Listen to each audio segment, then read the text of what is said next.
Je souhaite pouvoir le couper, l'humiliation est trop forte, murmura Zina en larmes. Dera se précipita et la serra dans ses bras. Ne dis plus jamais ça, sais-tu combien de femmes prient pour avoir une fille comme toi?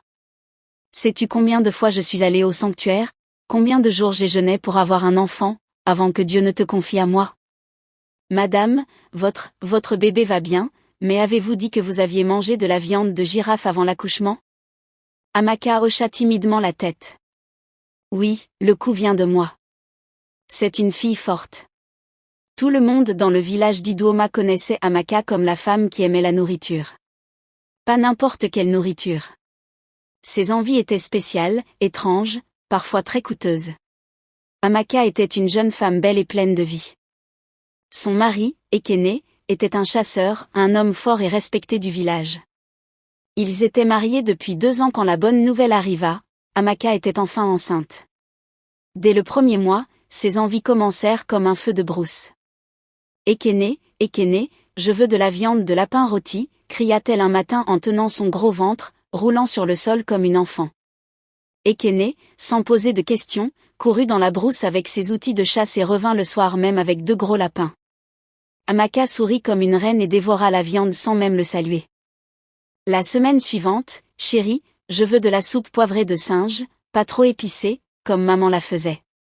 Encore du singe, demanda Ekene, mais sa femme essuyait déjà des larmes imaginaires. Tu veux que notre bébé naisse sans yeux? C'est ce qu'on dit quand on refuse les envies d'une femme enceinte. Ekene ne voulait pas de ce genre d'histoire, alors il chaussa à nouveau ses bottes de chasse et disparut dans la forêt. Les villageois finirent par l'appeler le chasseur volant, car il courait toujours à gauche et à droite pour attraper des animaux bizarres afin de satisfaire sa femme. Mois après mois, Amaka mangea de tout, antilope, porc-épic, écureuil, pangolin, hérisson, si ça vivait dans la brousse, Amaka voulait le goûter. Parfois, elle ne laissait même pas la viande refroidir avant de se jeter dessus comme une lionne affamée. Les femmes du village riaient dans son dos, celle la mange comme si elle porte des triplés et une équipe de football dans son ventre. Mais Amaka s'en fichait. Ce qui comptait pour elle, c'était que son estomac soit content. Ekene, de son côté, maigrissait. Il chassait chaque jour, dépensait son argent chez d'autres chasseurs, achetait des épices, du bois, des feuilles, pour les repas interminables de sa femme. C'était beaucoup. Mais il aimait sa femme, profondément, et il voulait le meilleur pour elle et leur futur bébé. Enfin arriva le 9e mois. Le ventre d'Amaka ressemblait à une grande calebasse prête à exploser. Tout le monde pensait qu'à ce stade, elle arrêterait ses envies étranges. Mais un matin, à 3 jours de son terme, Amaka se réveilla en hurlant. Ekene accourut avec sa machette. Quoi? C'est l'heure? Le bébé arrive? Non, quelque chose d'autre arrive, dit-elle en se léchant les lèvres. Quoi donc? Je veux de la viande de girafe. Silence. Viande de girafe? Oui, grillée, avec soupe d'égoussi et igname pilé. Amaka, les girafes ne sont même pas communes dans cette région. Même si j'en trouve une, ce n'est pas facile de la capturer. Tu veux que je meure dans la brousse? Amaka croisa les bras, le visage serré comme une enfant capricieuse. Alors laisse-moi mourir la première. Que le bébé naisse avec un œil et 3 jambes. Tu ne tiens pas à moi ni à notre enfant. Elle se coucha sur le sol, donnant des coups de pied, pleurant à gorge déployée. Ekene se gratta la tête, perdue. Ensuite, elle refusa de manger, de boire, de parler. Elle fait la grève de la faim pour me tuer, cria Ekene en frustration. Mais l'affaire était grave. Les anciens vinrent supplier, les femmes du village tentèrent de la raisonner. Elle ne répétait qu'une seule phrase, viande de girafe ou pas de paix. Ekene n'eut pas le choix. Il rassembla 4 de ses amis chasseurs. S'il vous plaît, aidez-moi à trouver une girafe, n'importe où dans la grande forêt. Ma femme est prête à détruire le toit de notre maison. Après 2 jours de recherche, de poursuite, de sueur et d'épuisement, ils trouvèrent une girafe près d'un ruisseau. Ce ne fut pas facile, mais ils réussirent à l'abattre et à ramener la viande au village. Quand Amaka vit la viande, elle dansa de joie, ventre géant et tout. Elle chanta à tue-tête pendant que les femmes l'aidaient à préparer la soupe d'égoussi. La marmite bouillonnait. L'igname pilée était prête. Girafe, tu ne m'échapperas pas aujourd'hui. Toute la maison sentait le paradis. Amaka s'assit sur un grand tabouret comme une reine, une montagne d'ignames devant elle, de la soupe bouillante remplie de viande tendre. Elle mangea, encore et encore. L'assiette tremblait. Madame, doucement, lui dit une femme. Laisse-la, dit Ekene. Qu'elle profite de sa girafe, elle a failli nous tuer pour ça. Amaka finit tout, se lécha les doigts et dit en souriant, maintenant, je peux accoucher en paix. 2 jours plus tard, le moment arriva. Le travail. Le bébé arrive. Les femmes accoururent avec leurs pagnes. La matrone traditionnelle arriva. Ekene tournait en rond comme un fou. Amaka hurlait, poussait, criait. Et enfin, le bébé arriva. Une fille. Une belle fille. Du moins, c'est ce qu'on croyait. La matrone la regarda de plus près et poussa un cri. Ah! Qu'est-ce que c'est? Tout le monde s'approcha. Le bébé avait un long cou. Pas juste long. Très long. Comme ce qu'on voit aux zoos. Comme une girafe. Une femme murmura, peut-être à cause de la viande de girafe qu'elle a mangée. Une autre dit, il faudra une wrapper spéciale pour cet enfant. Un pagne normal ne couvre pas ce cou. Ekene faillit s'évanouir. Amaka, en sueur, souriait. Est-elle belle? Les femmes ne savaient quoi répondre. L'enfant était forte, belle, mais ce cou. Quiconque venait saluer la famille restait figé, la bouche grande ouverte. Certains du village voisin pensaient que c'était une blague. D'autres reculaient lentement. Madame, votre bébé va bien, mais, avez-vous mangé de la viande de girafe avant l'accouchement? Amaka hochait fièrement la tête. Oui. Le coup vient de moi. Elle est forte. Mais au fond d'elle, Amaka commença à se poser des questions. Était-ce de sa faute? Avait-elle exagéré? Même le premier cri du bébé ressemblait à celui d'un bébé girafe appelant sa mère. On l'appela Shizaram. Mais Amaka, elle, n'acceptait plus. Shizaram avait 1 mois. Son cou continuait à s'allonger. Amaka voulait disparaître sous terre. Ekene, le chasseur, restait fort. Il aimait toujours sa fille et la voyait comme une bénédiction. Mais Amaka, elle, avait décidé. Elle ne voulait plus de cet enfant. Un jour, elle la regarda dormir paisiblement et siffla entre ses dents, « Tu as détruit ma vie. Tu as fait de moi une plaisanterie. Personne ne me regarde plus. Il ne voit que ton cou. » Cette nuit-là, Amaka ne dormit pas. Elle resta allongée, les yeux ouverts. Dès qu'Ekene partit chasser le lendemain matin, elle se leva doucement. Elle enveloppa Shizaram dans un pagne épais, l'attacha sur son dos. Elle ne prit ni sac ni calebasse. Elle ne dit à personne où elle allait. Elle marcha. Longtemps. Loin. Profondément dans la forêt. L'air était frais. Les feuilles trempées de rosée. Les oiseaux chantaient. Les petits singes sautaient d'arbre en arbre. Mais Amaka ne s'arrêta pas. Elle regarda à gauche, à droite. Personne. Elle vit un grand arbre près d'un sentier. Elle s'arrêta. Elle détacha le pagne, regarda sa fille une dernière fois et murmura, « Un jour, tu me remercieras. » Elle posa le bébé au pied de l'arbre, la couvrit avec un tissu pour que les animaux sauvages ne la voient pas facilement. Puis elle s'enfuit. En arrivant au village, elle se jeta au sol et cria, « Au secours! Mon bébé! Mon bébé a disparu! » Les gens accoururent. Que s'est-il passé? Elle hurla plus fort, « Je suis allée chercher de l'eau, en revenant elle avait disparu. » Quelqu'un cria, « Des ravisseurs. » Un autre dit, « C'est diabolique. » Amaka se roula dans la poussière, pleura de grosses larmes de crocodile. Mais dans son cœur, elle était tranquille. Plus de honte. Plus de longs coups. Plus de moqueries. Quand Ekene revint de la forêt et entendit l'histoire, il lâcha son sac de chasse. « Mon enfant. Ma fille. Qui l'a prise? » Il courut partout dans le village, interrogea tout le monde. Mais personne ne savait rien. Personne ne l'avait vu partir ce matin-là. Personne ne savait ce qu'elle avait fait. Mais loin, très loin dans la forêt, Shizaram était toujours là. Son tissu était sale. Ses petites mains remuaient faiblement. Sa voix douce pleurait, affaiblie. Son cou penchait. Elle était fatiguée. Faim. Froide. Puis, soudain, quelqu'un arriva. Une femme portait un sac de manioc sur la tête. Ses pieds étaient poussiéreux. Son pagne délavé. Son regard fatigué.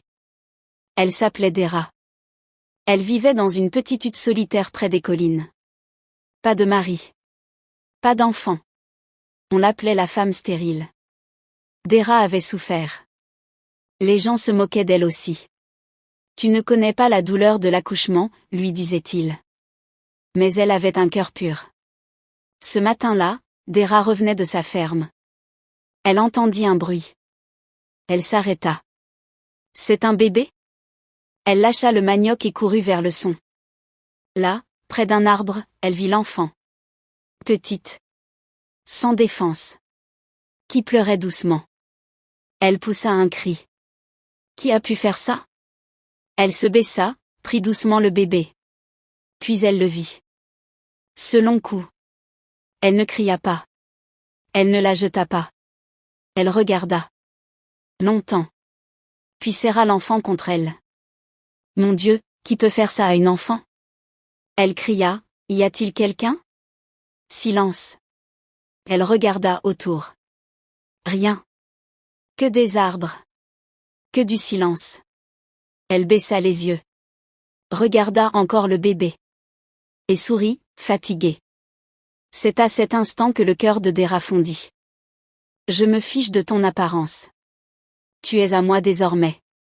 Elle déchira une partie de son pagne, attacha l'enfant sur son dos, et repartit lentement vers sa maison. Quand Dera arriva dans son petit enclos poussiéreux près des collines, elle entra dans sa hutte en bois, déposa le bébé sur une natte et alluma rapidement un feu. Elle chauffa un peu de bouillie de maïs, laissa tiédir, puis l'approcha doucement de la bouche de la petite. L'enfant téta faiblement, mais cela suffit à la rassurer. Ensuite, Dera la nettoya avec de l'eau tiède, l'enveloppa dans un pagne propre et s'assit en silence, le cœur serré. « Tu es belle », murmura-t-elle. « Je me fiche de ce que les gens diront. » Elle ne connaissait pas le nom de l'enfant, alors elle chuchota, « Je t'appellerai Ifeshukwu, mais je t'appellerai Zara. » Cela signifie Dieu m'a répondu. Cette nuit-là, Dera ne dormit presque pas. Elle resta assise à côté du bébé, lui caressant la main, observant son petit torse se soulever doucement à chaque respiration. Mais au fond d'elle, elle se posait 1000 questions. Qui pouvait abandonner un bébé? Pourquoi ce long coup? Reviendront-ils la chercher? Elle n'avait aucune réponse, mais une chose était certaine, elle n'allait plus jamais la laisser. Dera élevait désormais Zara comme sa propre fille. Elle chantait pour elle, la berçait, la lavait dans un petit bassin de plastique fendu, la protégeait des moustiques avec un vieux voile qu'elle avait cousu elle-même. Le cou de Zara, dès les premières semaines, commença à grandir, doucement mais sûrement. À 2 mois, il dépassait déjà celui d'un nourrisson normal. À 6 mois, il attirait l'attention. Lorsqu'elle avait 1 an, il était clair que l'enfant n'était pas comme les autres. Certains villageois qui passaient par les sentiers proches de la maison de Dera chuchotaient entre eux. Une femme déclara un jour, « Ce n'est pas normal, cet enfant a quelque chose de l'animal en elle. » Un homme ajouta, « Si c'était ma fille, je l'aurais ramenée d'où elle vient. » Dera entendait tout, mais elle ne répondait jamais. Elle regardait Zara et murmurait toujours la même chose, « Tu es ma lumière, mon miracle, mon trésor. » Les années passèrent. À 3 ans, Zara courait dans la cour, riait, chantait, sautait dans les flaques. Son cou, long et droit, bougeait doucement avec elle, comme une branche souple. Dera cousait elle-même ses vêtements, élargissait les cols, ajoutait des pagnes autour du cou pour le cacher. Parfois, cela fonctionnait. Souvent, non. À 5 ans, Zara avait compris qu'elle n'était pas comme les autres.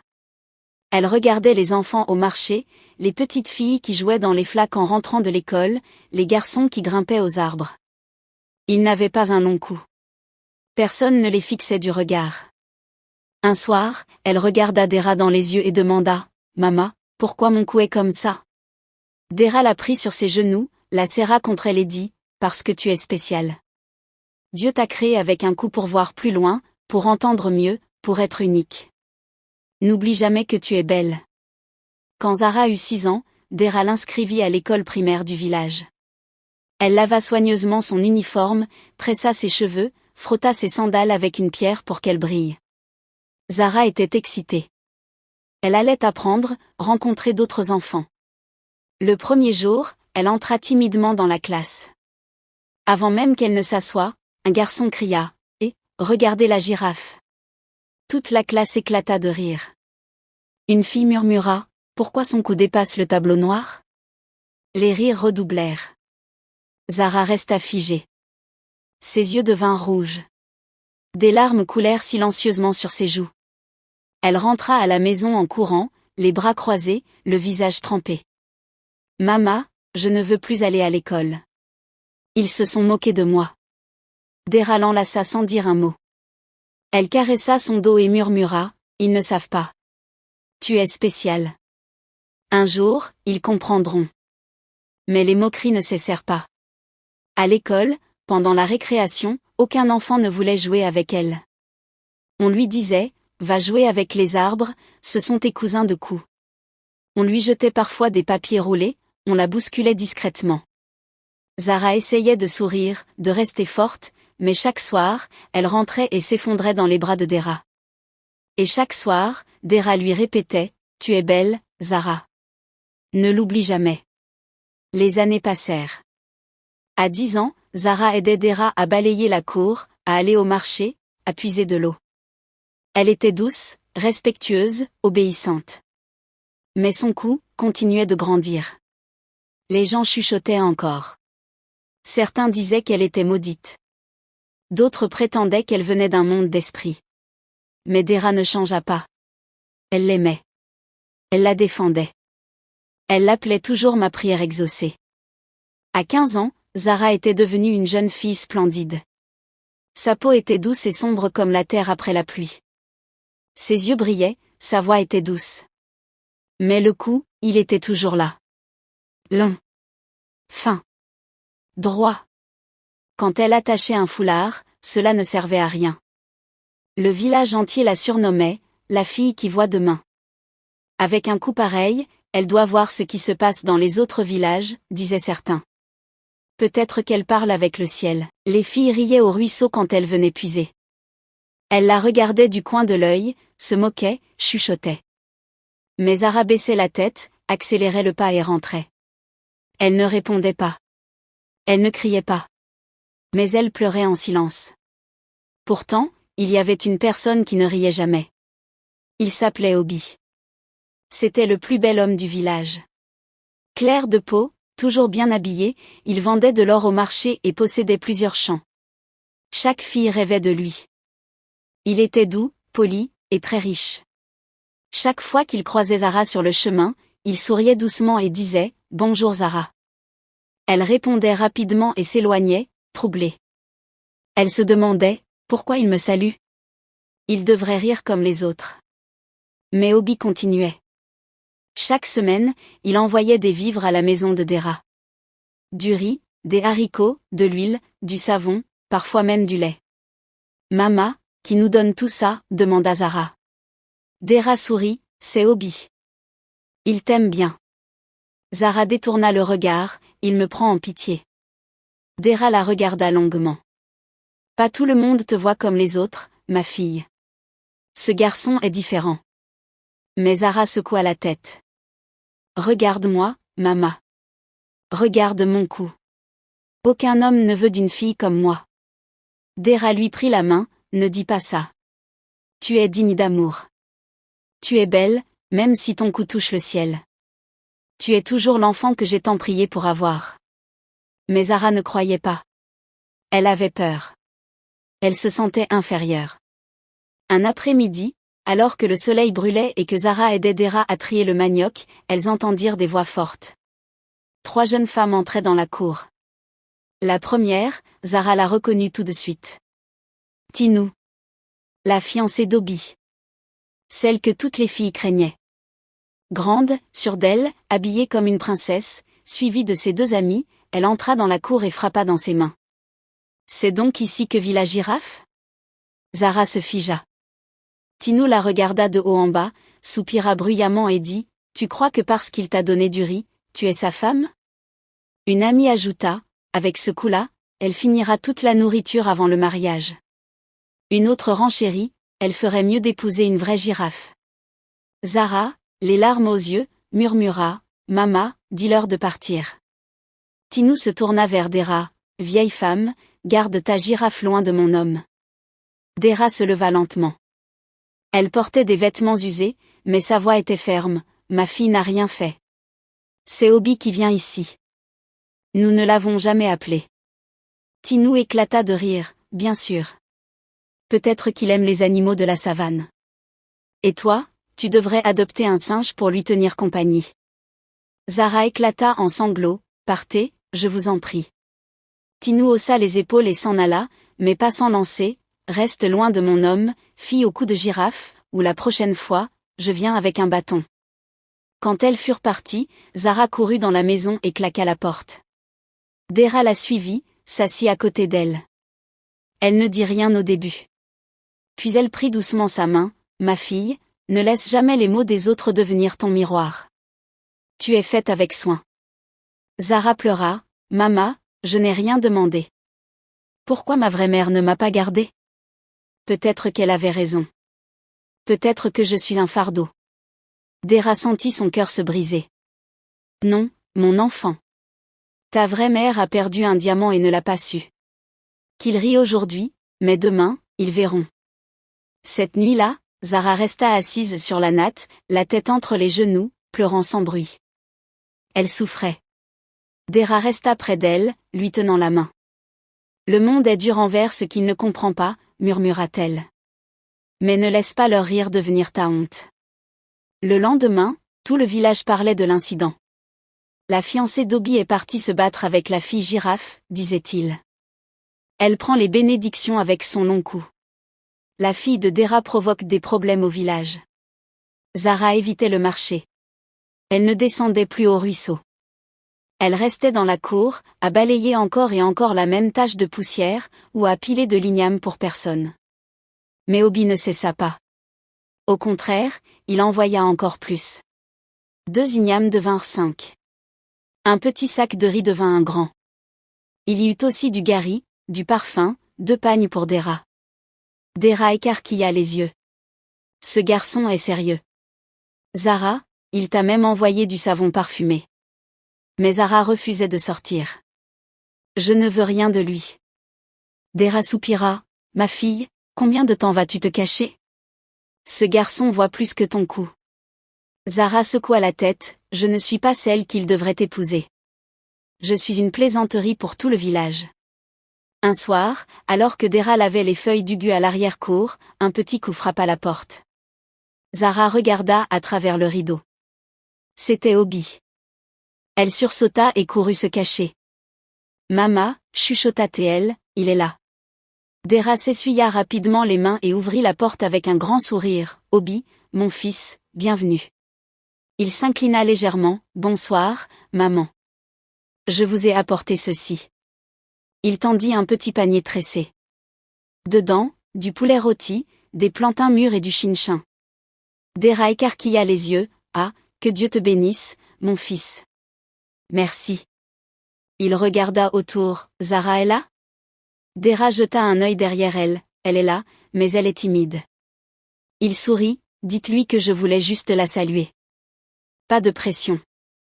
Je vais y aller maintenant. Il partit doucement. Dera referma la porte et courut vers Zara. As-tu vu ça? Un garçon comme ça, poli, riche, beau, il est venu juste pour te voir. Zara, assise, se mordait la lèvre, il va se lasser. Il partira. Dera fronça les sourcils, peut-être. Mais pas à cause de ton cou. Ne chasse pas ceux qui t'aiment. La vie est trop courte, ma fille. Zara ne répondit pas. Mais quelque chose dans ses yeux avait changé. Une graine venait d'être semée. Quelques jours plus tard, alors que Zara aidait Dera à laver les vêtements au ruisseau, elle entendit des pas familiers derrière elle. C'était encore Tinou et ses deux amies, bruyantes et provocantes, leur seau à la main, leurs yeux déjà pleins de malice. Elles s'approchèrent lentement en murmurant entre elles, assez fort pour que Zara entende. L'une d'elles dit en ricanant, « Regardez le coup qui a attrapé un homme riche. » Tinou marcha droit vers Zara et se planta devant elle. « Tu n'as donc pas honte après tout ce que je t'ai dit ?» Zara se redressa calmement et répondit, « Je ne lui ai rien demandé. » Tinou rit méchamment, « Mais tu as pris la nourriture, les cadeaux, toi et ta mère affamée. » Le cœur de Zara se serra. Elle serra ses poings et murmura, « Ne parle pas ainsi de ma mère. » Tinou éclata de rire, « Ou sinon quoi? Tu vas me frapper avec ton long cou ?» Ses amis se tordirent de rire. « Regarde, dit l'une d'elles, elle tremble.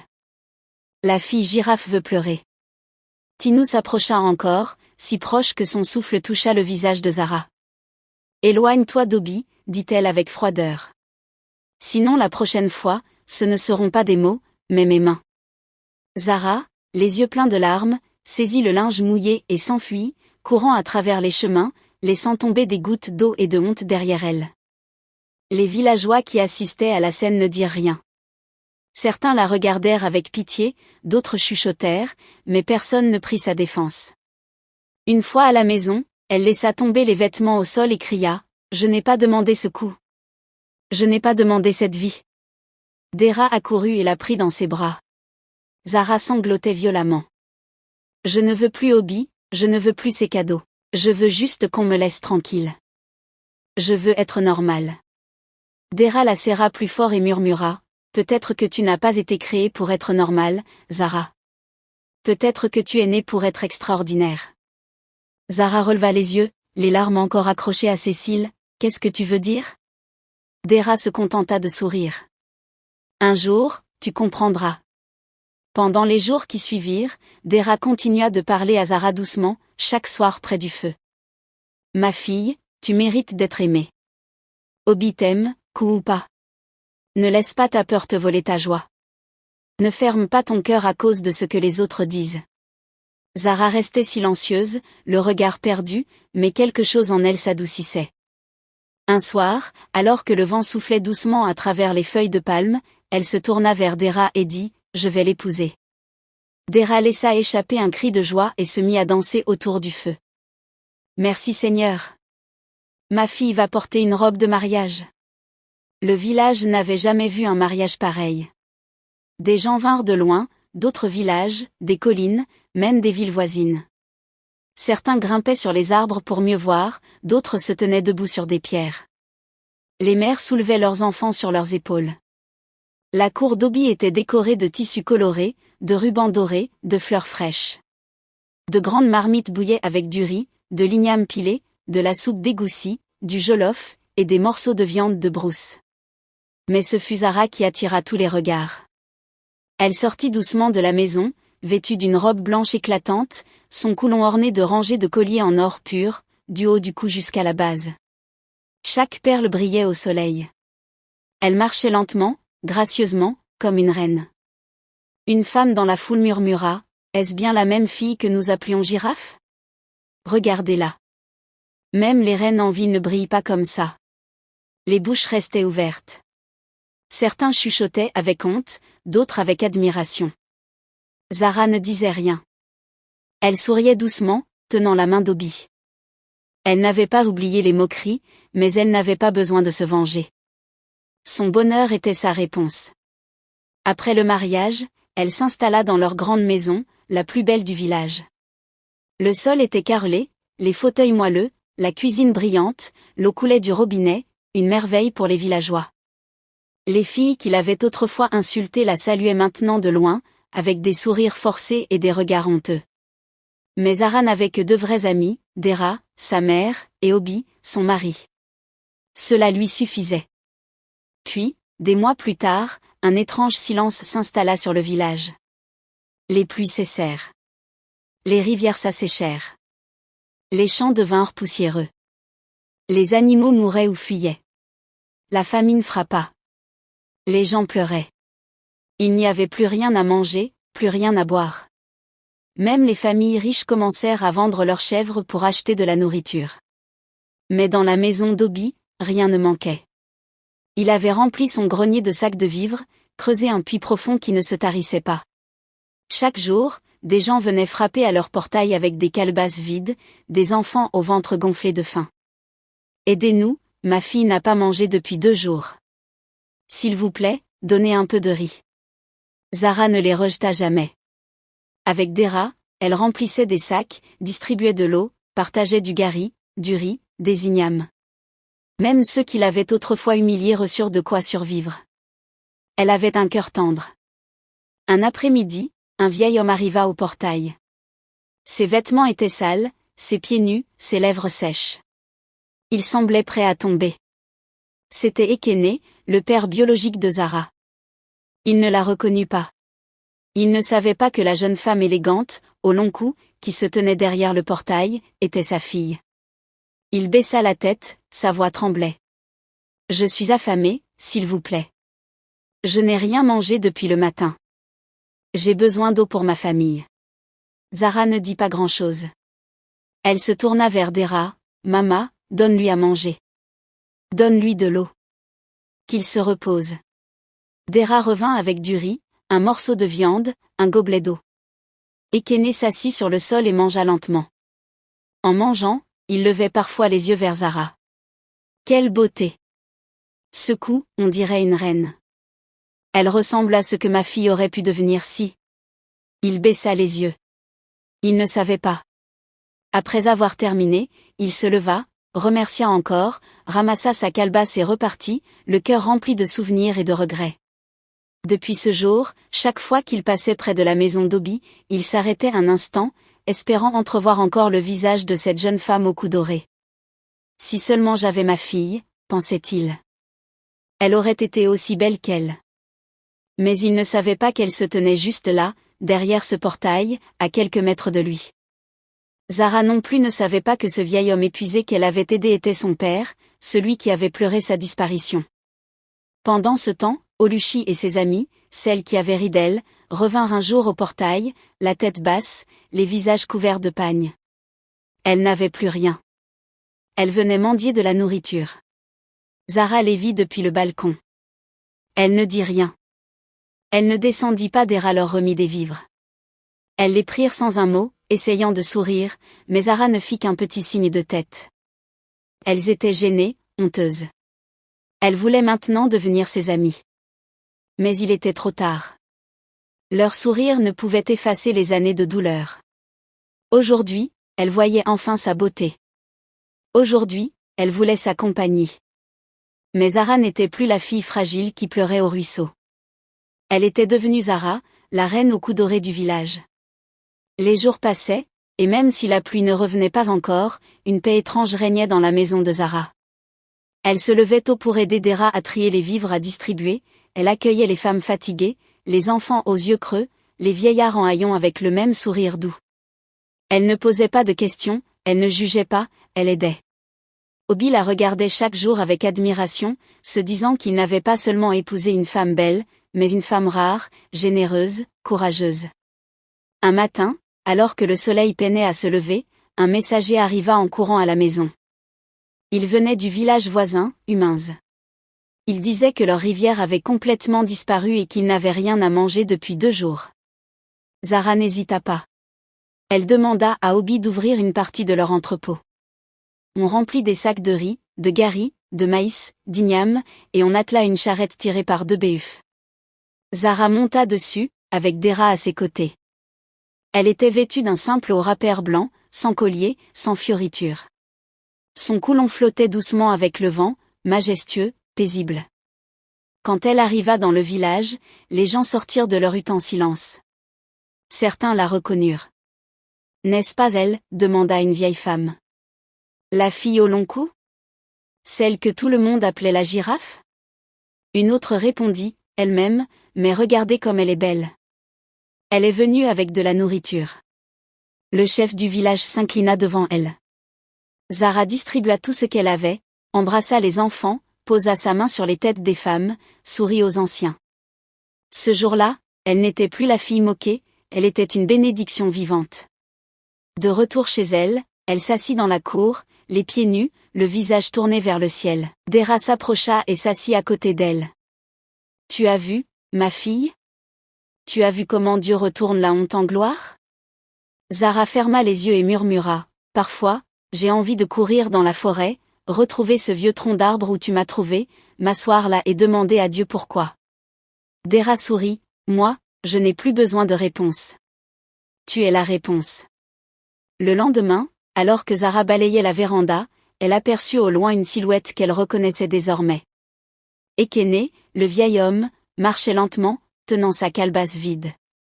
Il n'avait plus la même force. Son dos était voûté, sa voix faible. Elle courut chercher de l'eau fraîche et du pain.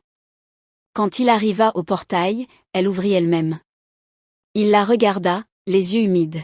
« Ma fille, merci. Je ne sais pas pourquoi je suis attirée ici chaque jour, mais chaque fois que je te vois, mon cœur bat plus fort. » Zara le regarda longuement, un frisson lui parcourut la peau. Elle ne savait pas pourquoi, mais ses yeux, ses traits, son odeur même lui semblaient familiers. Elle sourit doucement et dit, « Entre, repose-toi. » Ce jour-là, elle lui donna plus qu'à l'accoutumée. Du riz, de l'huile, des vêtements, une natte neuve. Quand il repartit, elle le suivit du regard. Dera, qui observait depuis la fenêtre, soupira profondément. Un jour, la vérité sortira. Zara tourna la tête, « Quoi ? » « Rien, » dit Dera en essuyant ses yeux. « Une pensée. » Mais Dera savait. Elle savait depuis le premier jour où elle avait vu cet homme au portail. Elle avait reconnu le regard. Mais elle avait aussi compris que Dieu avait voulu que les choses se passent ainsi. Et elle n'était pas prête à raviver de vieilles blessures. Un après-midi, alors que Zara se reposait sous un manguier, des tambours se firent entendre au loin. On accourut dans sa cour en criant, « Zara, viens vite. Il y a une délégation de Lagos. Ils veulent te rencontrer. » Elle se leva, confuse. Des hommes en chemise, des femmes en tailleur coloré, des caméras, des micros.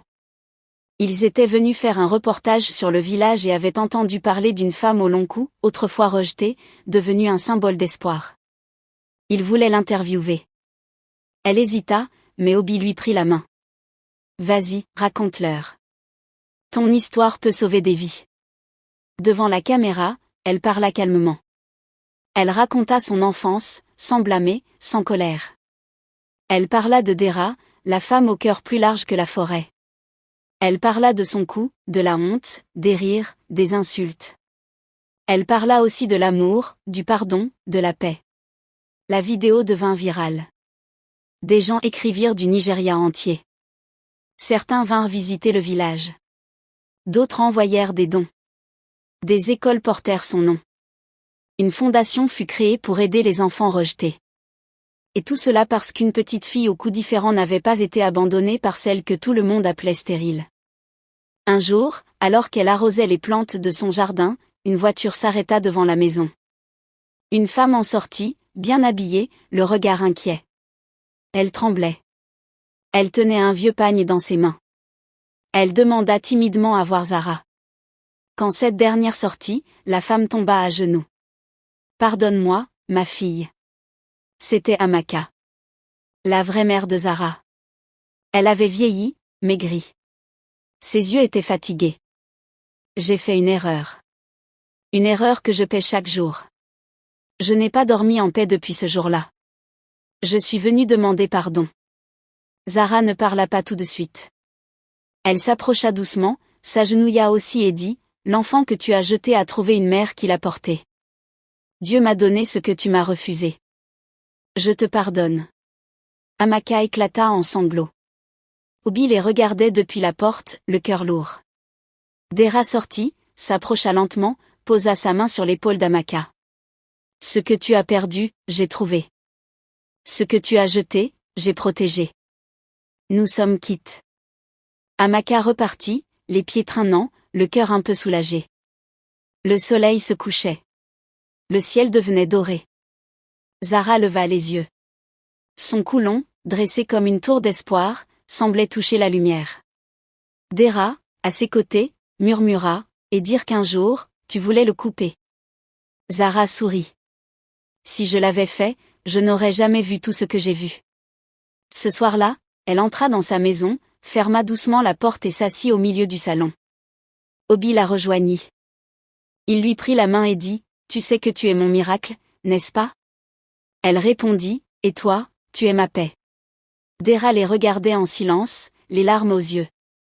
Elle n'avait pas porté Zara dans son ventre, mais elle l'avait portée dans ses prières, dans ses larmes, dans son cœur. Et Dieu avait entendu. Si cette histoire t'a touché, laisse un like, abonne-toi à la chaîne et active la cloche de notification pour ne rater aucune de nos prochaines histoires inspirantes. Dis-nous en commentaire ce que tu aurais fait à la place de Zara, et surtout, partage cette vidéo autour de toi, tu pourrais changer le regard de quelqu'un. Merci d'avoir regardé, et à très bientôt pour une nouvelle histoire captivante.